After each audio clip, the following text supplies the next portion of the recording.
It's Patrina again with Do You Have a Couple of Minutes? And today I want to know if you have a couple of minutes to continue our series in the book of Proverbs. And today we've made it to chapter 18 of Proverbs. And I want to share 5 verses with you out of that chapter. So I'm going to go ahead and get started with those. At first, I'm going to start out with verse number 2.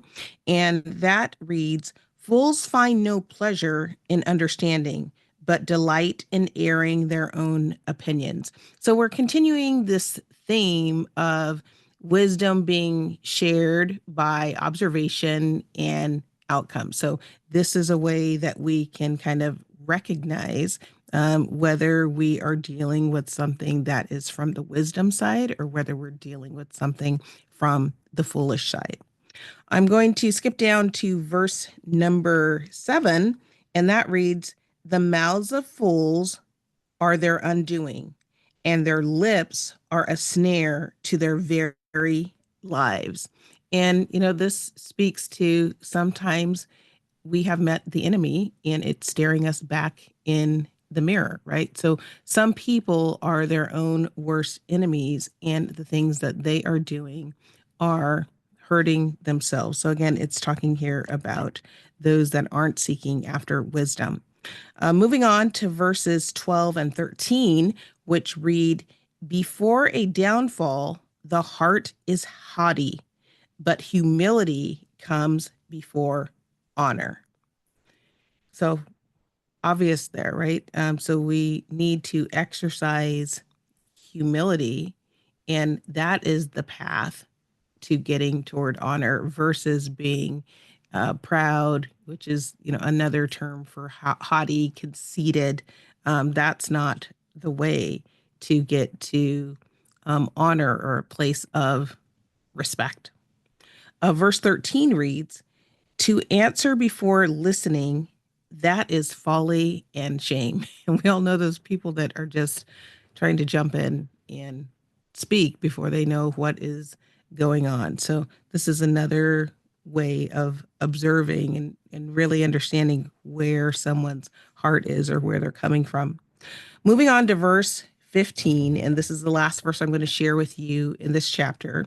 Verse 15 reads, "The heart of the discerning acquires knowledge, for the ears of the wise seek it out."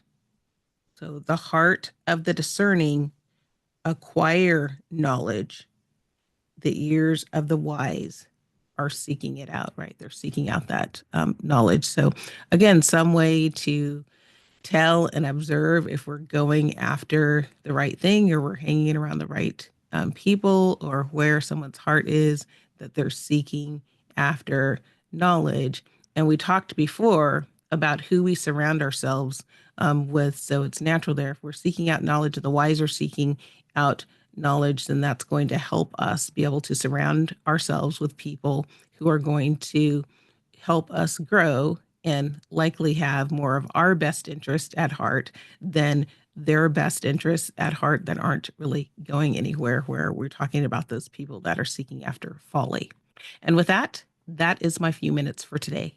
I hope that you found that this has been a topic that's been inspiring, something to help you think, learn, grow, and ultimately lead a more fulfilling life. And I hope that if you are enjoying these messages, that you will share them with others so that they can come along our learning journey as well. Please be sure to take some time to go back and read Proverbs chapter 18. There's a host of verses, right? I've only picked out 5 of them, but go through and read them in order, take them and see if there's something that maybe helps you see things from a different perspective that you can apply so that you can live a more enriched and fulfilling life. And as always, I'm super appreciative of you joining me here today, and I sure hope to see you back next time. Until then, bye-bye.